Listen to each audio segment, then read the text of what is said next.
Good morning everyone, it's Grace. Welcome back to another video, and the one that I'm going to be doing today is taking a look at my unfinished series and seeing how many series there actually are that I am in the middle of. So I took inspiration for this from Angela at Literature Science Alliance, and I actually commented on her video, which I will have linked in the description, basically being like, I would love to do this, but I am afraid to look at the numbers. But after I saw her video, I kept thinking about it, and I was like, okay, I need to know, like, how many series am I in the middle of? And I think that this could be fun, but like, depending on your definition of the word fun and how bad this is, it could also be masochism. You never know. But basically my rules for this are to be in the middle of a series. The series itself actually has to be either finished or I'm not caught up. So like, for example, the Stormlight Archive, I've read all 4 of those, and it's not under my control that there's no more books left to be read by me, so that doesn't count. With those like guidelines in place, the list that I made is actually only 12 series, which is a lot, but it's not as bad as I had feared. So let's just go through them really quickly. This list is in no particular order. I basically just went through my Goodreads and determined like what series I was in the middle of. That's literally it. So the first one, and the big one, my big commitment currently, is The Wheel of Time. And so far I have been pretty good for reading a book a month of The Wheel of Time, which, like, even then, when you think about it, would take you 15 months to get through, which is absolutely wild when you lay it out like that. That's a long time. But right now, and I mentioned this in my Golden Girls tag, I have not really been having a productive reading month of August. I've been having a productive month of August. I finished my thesis, but I was supposed to read Lord of Chaos, the 6th book in the Wheel of Time, this month, and I got a little bit into it, and then I realized that I really needed to crack down on my work, and so that is what all my time has been going towards. So I'm not convinced that I will be reading book 6 this month, but if that has to be pushed to September, that's fine. I have my priorities, and as much as I love reading, I'm disappointed that I'm not reading it, but not because I'm disappointed in myself, just because I do want to be reading. Like, I enjoy reading, and that's why I'm disappointed. I'm not like upset with myself, if that makes sense. So Wheel of Time is gonna be a long time coming in the completion no matter what I do, but I am pretty much right smack in the middle of it right now, with like 5.5 books completed, and oh no, that's not the middle, that's like a third. Good lord. Anyway, same difference. I'm gonna read it, and we're in progress. The second series on the list is The Long Price Quartet by Daniel Abraham, and I am currently in the middle of buddy reading the second book, which is called Betrayal in Winter, with Ben from Overly Average Ben, and we are going to be having, when we're both done this book, the two of us are going to do a joint review for it, so look forward to that. I know that I am looking forward to that, and I'm really enjoying the second book in the series so far. And I do feel like Long Price is something that I'm going to be able to bang out, like maybe one a month, like 1 book per month. So I'm pretty confident in my ability to like keep going with this one pretty quickly, mostly because I do have Ben and Joanna from Joanna Souza that, like, all 3 of us are pretty eager to buddy read those together, not to mention we're all enjoying it a lot. So that one I feel pretty good about, but then it obviously is on this list because I am only in the middle of the second book out of 4. The third series on the list I debated even putting on here, but it technically does count, and that is the First Law trilogy. And I mean, I guess technically the First Law world could be considered a series, but I'm just like talking about the trilogy, and that is because this is another victim of my like work and school month of August, because I got almost, like, just a little bit less than 100 pages into the Blade itself, and I was really enjoying it. Like, this was not the book's fault that I've just had to put it down and put it on pause, but I have not gotten past that point because I have barely read anything in the past few weeks, but I am only like 85 pages into the entire trilogy, but I am technically still in the middle of it, and I hear you people. I did finally start the Blade itself, okay? I did, and I'm really liking it, so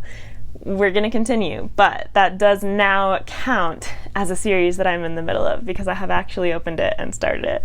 The fourth series on the list is also a victim of my month of August because that is The Faithful and the Fallen by John Gwynne, and Valor got pushed from my July TBR to my August TBR, and then, you know, my August TBR is obviously going to be a mess because there are a bunch of buddy reads of which Valor was not. So given that I have had a couple weeks of barely reading anything, Valor is not going to be a priority. The buddy reads are the priority.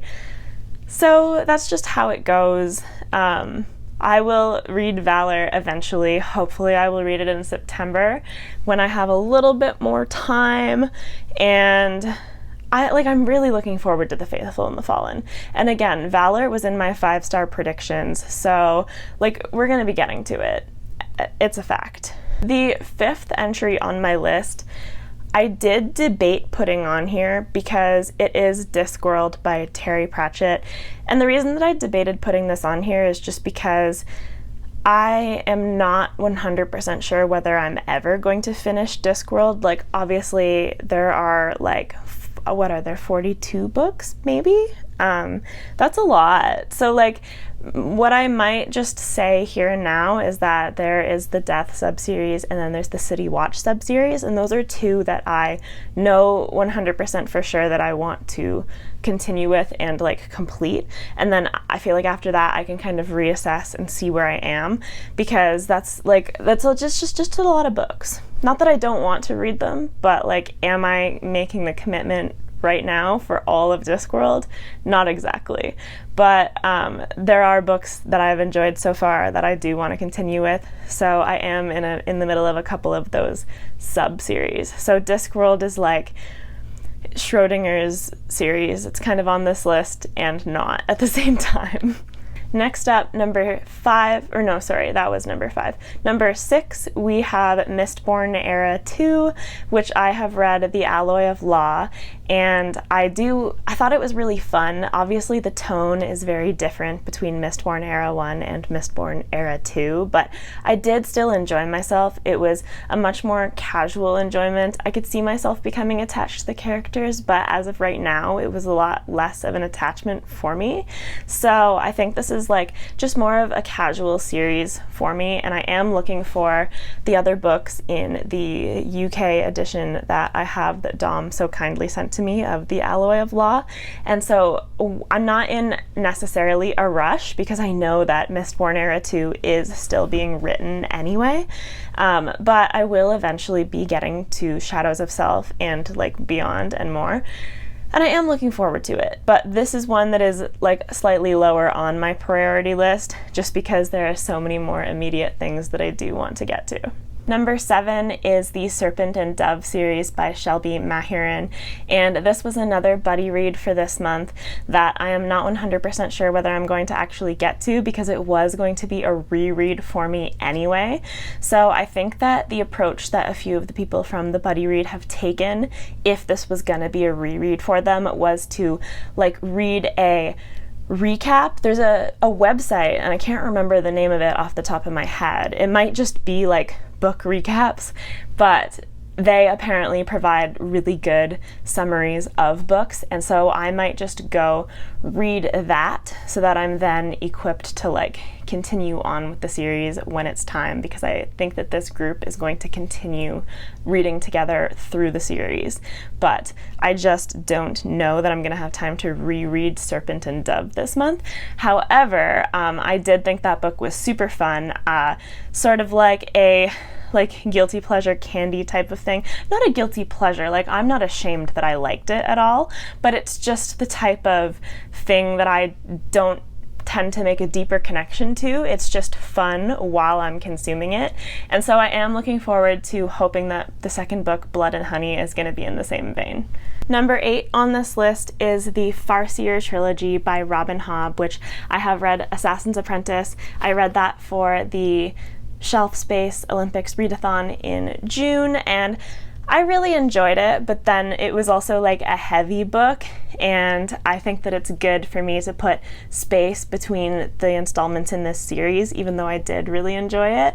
And I actually was the lucky winner of a little book giveaway on Andrew's Wizardly Reads channel when he did his 500 subscriber celebration. So, I mean, I'm so appreciative to him for that, but two of the books that I had picked for that were Royal Assassin and Assassin's Quest. So when I actually get those in my possession, I will be in a position, obviously, to continue the series whenever it is that I feel like it, and I am really excited for that.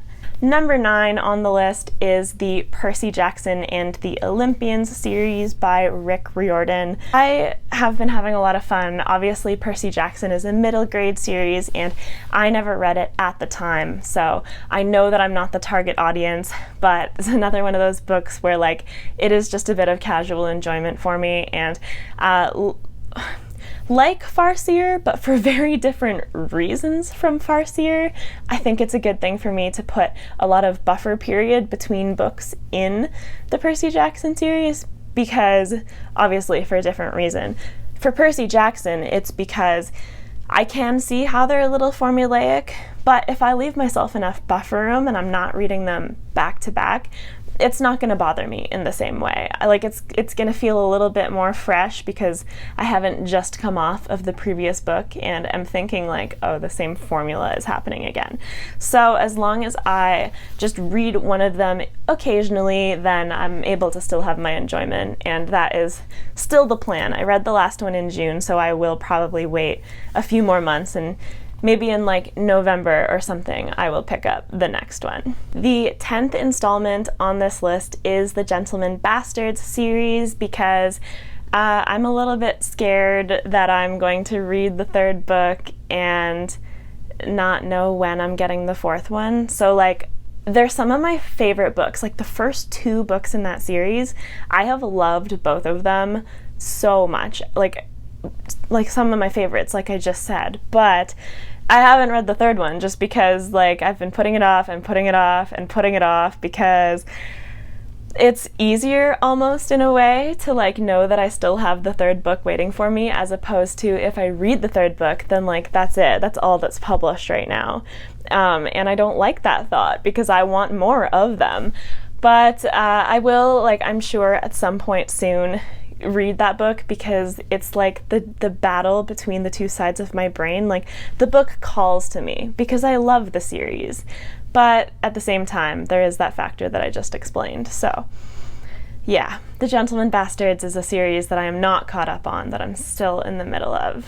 The 11th entry on my list is The Greenbone Saga by Fonda Lee, and I'm not super like mad about the fact that I haven't been able to fit Jade War in yet this summer, even though I have had it on my TBR pretty much the whole summer. The reason that I'm not mad about it is because like the conclusion to the trilogy is coming soon. It's coming in November, I think. I get really mixed up with series release dates, because is it the Books of Babel that are finishing in September? I don't know, I'm the worst, but I basically, like, I just know that since that conclusion is coming, once it does, like, I'm gonna have all the time in the world to finish the trilogy, and I do want to, but it's not like there's any rush. And if I do read Jade War now, I won't have that long to wait, which is a plus, but also if I did wait, I could read both of them back to back. So either one of those are good options, which is why I'm not like feeling the pressure or anything like that.